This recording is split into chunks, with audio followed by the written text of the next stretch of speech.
Hey everybody, Nathan Nile here, and right now I am reviewing the entire Land Before Time movie series.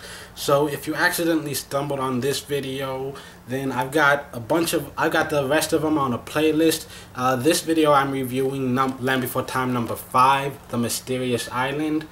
And this movie we bring back Chomper, who was the baby Tyrannosaurus that they found in the second movie, The Great Valley Adventure. The story starts here when you've got this swarm of, I'm not sure what they are, there's some kind of bug, but basically, yeah, a plague of locusts descends on the Great Valley and just eats everything. You got swarmy leaf gobblers is what they call them in the story. So they come to the Great Valley, they eat everything, so now they have two choices. It's going to take a long time for all of this stuff to grow back, so the dinosaurs, they leave the Great Valley, so they're all traveling together, and they're trying to find more food, and the grown-ups are having trouble working together, and they're starting to think about breaking up and just, going their own separate ways instead of staying together as this one giant herd where you're never going to be able to feed everybody.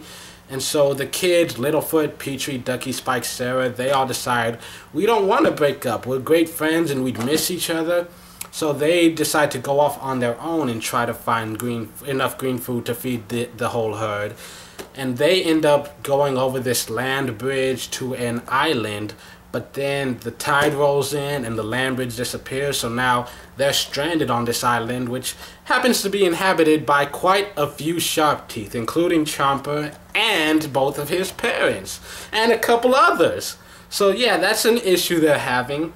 And so it's got some interesting songs. Deep Water and Always There is a very touching song.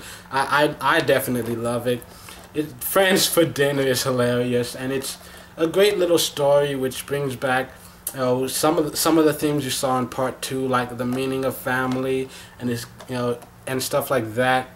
And it's saying it's talking about like how they haven't seen Chomper since he left, but they're still such great friends and stuff, and how even when they're not with their parents, they still feel their love and stuff. That's the main theme of all of this, about how the gift of lasting friendship is a bond greater than time, separation, and differences. So that's the main theme of this one, and it's a pretty enjoyable one. This is like, I'd call this about a middle of the pack one. Like I like the songs more than I like the story itself, but it's still a pretty decent story. Some interesting characters. You get to see an old favorite in Chomper come back. So if you really liked Chomper from number 2, you get to see him again in number 5, and that's enough reason to watch it. If you don't care about Chomper at all, this story might not mean as much to you. But so yeah, this is basically a sequel to number 2, but with 2 others in between it. So that makes it a little unique. And we get to see some more swimming dinosaurs. So if you like oceanic life, that's cool. And it's just it's overall it's interesting enough to sit through.